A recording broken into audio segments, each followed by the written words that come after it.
கிறிஸ்துவுக்குள் அன்பானவர்களே, உங்களை இயேசுவின் நாமத்தினால் நான் வாழ்த்துகிறேன். இந்த நாளில் தேவன் கொடுக்குற விசேஷித்த ஒரு வார்த்தை என்னன்னா, அவர் 1000 தலைமுறைகளுக்கு, கர்த்தர் 1000 தலைமுறைகளுக்கு இரக்கம் செய்கிறவரா இருக்கிறாராம். எத்தனை பெரிய ஸ்லாக்கியம் பாருங்க. ஹல்லேலூயா. அவர் நமக்கு மாத்திரம் இல்லை பிரியமானவர்களே, நம்மளுடைய பிள்ளைகளுக்கு, பிள்ளைகளின் பிள்ளைகளுக்கு, பிள்ளைகளின் பிள்ளைகளுக்கு என்று சொல்லி 1000 தலைமுறைக்கு. இது கர்த்தரே சொன்ன வார்த்தை. இதை நாம் விசுவாசிக்க வேண்டும். ஆனால் யாருக்கு அப்படின்னு சொல்கிறது தான் முக்கியம். அவர் யாருக்கு 1000 தலைமுறைகள் இரக்கம் காட்டுகிறார் அப்படின்னு சொன்னால், கர்த்தர் மீது அன்பு கூர்ந்து அவருடைய கற்பனைகளுக்கும் கட்டளைகளுக்கும் கடைப்பிடிப்பவர்களுக்கு 1000 தலைமுறை மட்டும் இரக்கம் செய்ய வல்லவராயிருக்கிறார். ஹல்லேலூயா. இன்றைக்கு நாம் தேவனுடைய கற்பனைகளையும் கட்டளைகளையும் நாம் தெரிந்து கொண்டு அதை நாம் கடைப்பிடித்தால் தேவன் 1000 தலைமுறை வரைக்கும் நமக்கு இரக்கம் செய்கிறவராக இருக்கிறார். ஒரு தாய் தன் பிள்ளைக்கு எத்தனை முறை தப்பு பண்ணாலும் இரக்கம் செய்பவளாக இருக்கிறார். ஏன்னா அந்த பிள்ளை மேலே அவள் அன்பு உள்ளவதனால் இல்லையா? தகப்பனும் தாயை போல பிள்ளைங்களை நேசிப்பதற்கு உலகத்தில் யாருமே இல்லை. கடவுளை நேரம் பார்க்க முடியாதனால தகப்பனையும் தாயையும் கடவுள் கொடுத்துருக்கிறார் ஒவ்வொரு பிள்ளைகளுக்கும். அந்த தகப்பனும் தாயும் காட்டுகிற அன்பை காட்டிலும் நம் தேவன் அவர் அன்புள்ளவர். அதனால தான் அந்த தாய் தகப்பனை கொடுத்துருக்கிறார். இந்த தகப்பன் தாய் சொன்ன பேச்சு கேட்குற பிள்ளைங்களுக்கு நல்லா அவங்களுக்கு கேட்குறதெல்லாம் வாங்கி கொடுப்பாங்க. என்ன சொன்னாலும் இது பண்ணுவாங்க. அந்த பிள்ளைங்களை அவங்க மட்டும் இல்லை, மற்ற எல்லாருமே கொண்டாடுவாங்க. நமக்கு கிறிஸ்தவ வாழ்க்கையில் முக்கியமான ஒன்று என்ன தெரியுமா? நம்ம செய்தியை கேட்போம், வேதத்தை வாசிப்போம், நம்ம நல்லா ஜெபம் பண்ணுவோம், உபவாசம் ஜெபம் பண்ணுவோம், ஒழுங்காக நம்ம சர்ச்சுக்கு போவோம், சத்தியத்தை நம்ம கேட்போம். ஆனால் அந்த சத்தியத்தின்படி நம் வாழ்க்கையை நாம் முழுவதுமாக ஒப்பு கொடுப்பதில்லை. அதுதான் உண்மை. ஏன்னா அவருடைய வார்த்தையில் உள்ள எழுத்தில் ஒரு உறுப்பு கூட அழிந்து போகாது. ஏன்னா வானமும் பூமியும் ஒழிந்து போகும், என் வார்த்தைகளோ ஒரு நாளும் ஒழியாதுன்றார். அப்படிப்பட்ட வல்லமையுள்ள வார்த்தைகளை, கற்பனைகளை, கட்டளைகளை நாம் சில கற்பனைகளையும் கட்டளைகளையும் மீறுகிறவர்களாக இருக்கிறோம். இப்போ ஒரு டீச்சர் 100க்கு 100 மார்க் போடும்போது ஒரு பிள்ளை தப்பு பண்ணிருச்சுன்னா சரின்னு அதை குறைச்சிட்டு மார்க் போடுறது மாதிரி இல்லை. நாம் தேவனுடைய கிருபையும் இரக்கத்தையும் நாம் பெற்றுக்கொள்ள வேண்டுமானால் 100க்கு 100 அவர் கீழ்ப்படியணும். ஒரு கட்டளை தானே, இதை கீழ்ப்படியலைன்னா என்ன அப்படின்னா இல்லை. நம்ம இந்த மாதிரி இருக்கும்போது அவருடைய இரக்கம் 1000 தலைமுறைகளுக்கு கேட்கப்படுவதில்லை. ஏன்னா அவர் தன்னுடைய தீர்க்கதரிசிகள் மூலமாக சொல்லும்போது என்ன சொல்கிறாருன்னா, நீதிமான் தன் நீதிமானின் நிமித்தம் அவனை நான் ஆசீர்வதிப்பதில்லை. ஆசீர்வதிப்பேன், ஆனால் அந்த நீதிமான் நல்ல நீதி செய்கிறவன் தான். அவன் துன்மார்க்கமாய் ஒரு காரியம் செஞ்சிட்டான்னா அந்த நீதி நினைக்கப்படுவதில்லைன்னு சொல்கிறார். எரேமியா தீர்க்கதரிசியில் பேசும்போது, எசேக்கியேல் தீர்க்கதரிசிகிட்ட பேசும்போது இப்படித்தான் ஆண்டவர் சொல்கிறாரு, அவன் நீதியை நான் நினைக்கிறதில்ல. அதனால அவன் நீதியில் நிலைத்திருக்க வேண்டும். நீதின்றது என்ன? தேவனுடைய கற்பனைகளையும் கட்டளைகளையும் கடைப்பிடிக்கிறதான். அவர் சொன்ன வார்த்தையின்படி நம்ம செய்யணும், நம்ம வாழ்க்கை இருக்கணும். சத்தியத்தை நாம் நேசிக்க வேண்டும், சத்தியத்துக்கு நம்மை கீழ்ப்படிய ஒப்பு கொடுக்க வேண்டும். அப்போ 100க்கு 100 நமக்கு 1000, நாம் 100க்கு 100 அவருக்கு கீழ்ப்படிந்தால் அவர் 1000 தலைமுறை இரக்கமுள்ள தேவனாக இருக்கிறார்.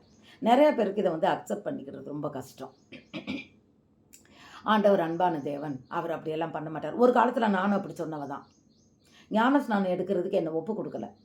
நல்லா கடவுளுக்குள்ளே வந்துட்டேன், பைபிள் படிச்சுட்டேன், நல்ல ஆவியானவர் என்னை நடத்துகிறாரு. ஆனாலும் ஞான ஸ்நானம் எடுக்கணும் எதுக்கு? அது ஒரு சடங்கு, என்ன முழுக்க ஞான ஸ்நானம் எடுத்தால் தான் ஆண்டவர் பரலோகத்தில் என்னை கூட்டிகிட்டு போவாரா? இப்படியெல்லாம் நான் பேசினேன். ஆனால் ஒரு நாள் நான் வேதம் வாசித்து கொண்டே இருக்கும்போது யோவான் சுவிசேஷத்தின் மூலமாய் கர்த்தர் என்னோடு பேசினார். அவர் பேசினார், ஒருவன் ஜலத்தினாலும் ஆவியினாலும் மறுபடியும் பிறவாவிட்டால் தேவனுடைய ராஜ்யத்துக்குள்ள. அந்த வார்த்தை என் உள்ளத்தை நடுங்கச் செய்தது. அன்றைக்கே நான் என்னை கீழ்ப்படிய ஒப்பு கொடுத்தேன். பிரியமானவர்களே, இதற்கு முக்கியமா என்ன செய்யணும்னா, கர்த்தருடைய சத்தம் கேட்கணும். அதுதான் முக்கியம். கர்த்தருடைய சத்தம் கேட்கும்போது தான் நம்ம கீழ்ப்படிய முடியும். இப்போ ஆசிரியருடைய சத்தம் கேட்டால் தான் பாடம் புரியும்.